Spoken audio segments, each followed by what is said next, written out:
Blanco Lirio viewer and Patreon Kyle alerted me to this engine failure forced landing of this 1969 Beechcraft Bonanza in Arvada, Colorado on Friday, the 7th of June. A pilot's worst nightmare. An engine failure or a loss of oil pressure followed by an engine failure in your single engine aircraft with your entire family on board over a very highly populated section of town. With very little room to maneuver, this pilot successfully flew the aircraft all the way into the crash and got everybody out of the aircraft with injuries. Let's check it out. Starting with the Aviation Safety Network, Friday the 7th of June, November 150 Whiskey Romeo, a 1969 V-35A model Bonanza, 4 occupants on board, the aircraft destroyed, 0 fatalities.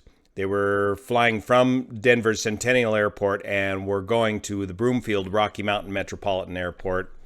The aircraft departed KAPA heading for BJC. About 6.5 miles south of the destination, the aircraft reported their oil light was illuminated and the engine was losing power. Shortly after, the pilot advised there were 4 souls on board with 80 gallons of fuel. Shortly after, the pilot reported to tower that they would need to ditch the aircraft and were looking for a safe place to land. The aircraft ended up in a greenbelt area in a residential neighborhood and caught fire in the home's driveway.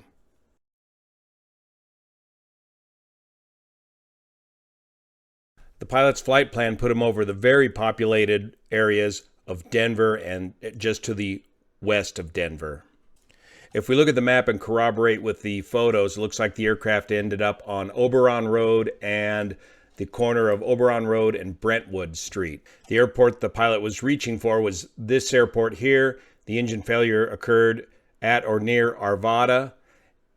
And with all this population in here, the pilot found this clear area along what appears to be a road and a set of railroad tracks and set it down on Oberon Road. And if we go down and look at the road itself, we'll get an idea of just how tight of a spot he was working with.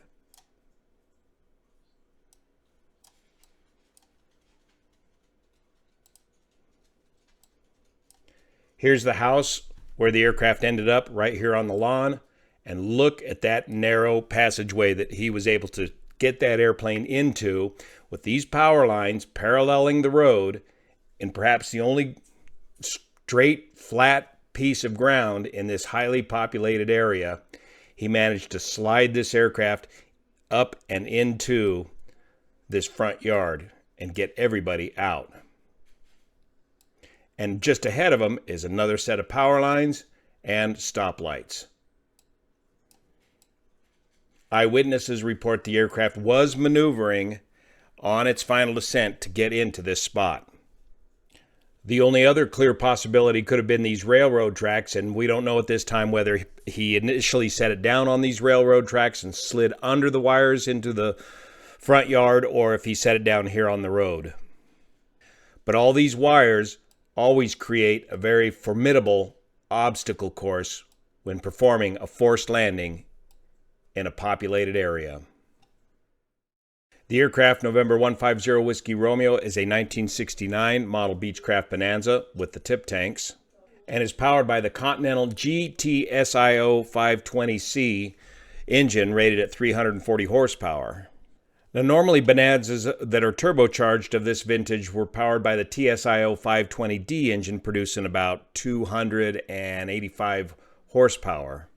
Now, if this data is correct and it's a Gitzo engine, that means that it's a geared, turbocharged, fuel-injected, 6-cylinder opposed engine, producing much more horsepower. The Gitzo engines are 6-cylinder, fuel-injected, turbocharged, geared engines rated at 375 horsepower at 3,400 RPM. They can crank up the RPM with the gearing and extract more horsepower out of them. And turbocharging provides a means of maintaining takeoff power all the way up to 16,000 feet, which makes this engine choice a good choice for somebody that lives in the high altitudes, high density altitudes specifically of the Denver, Colorado area. These turbochargers mounted towards the rear of the engine run extremely hot and require engine oil pressure to cool and pressurize the bearings inside the turbocharger assembly. Here we can see the gear reduction drive for the engine. The crankshaft would be located here and the prop is up here. The point being that the loss of oil pressure, especially if caused by a oil pressure line failing going to the turbocharger, is going to create a very hot situation for the turbocharger and very easy to cause an in-flight fire. Part of which is why I tend to prefer the less complicated, less horsepower, naturally aspirated engines. So I'm looking for some well-informed comments from you Bonanza pilots. Is this engine a Ram conversion? Is this data even correct for this aircraft using the Gitzo engine? But regardless of whether you're turbocharged or naturally aspirated, if you begin to lose oil pressure on your single-engine aircraft, you're going to be, engine failure is imminent and you're going to be heading down fast. And this pilot did not have a lot of time to react. He's cruising along at 7,200 feet. Remember, the elevation of the terrain is almost 6,000 feet, so he's only 1,500 feet or so above the ground over a densely populated area when he begins having trouble, but he continues to fly the aircraft all the way into the accident. And if we look at the track log here, look at the last couple of data points, controlled rate of descent, 1,000 feet per minute, that's typical of an engine out situation, especially high density altitude, 4 people on board, and 80 gallons of fuel. Just a remarkable job. We wish them well in their recovery from the hospital. Minimum airspeed, last data point, 107 miles per hour. Excellent job. Thank you so much for your support of this channel, especially the folks over on Patreon that support this channel. Would you do as good as this pilot? See you here.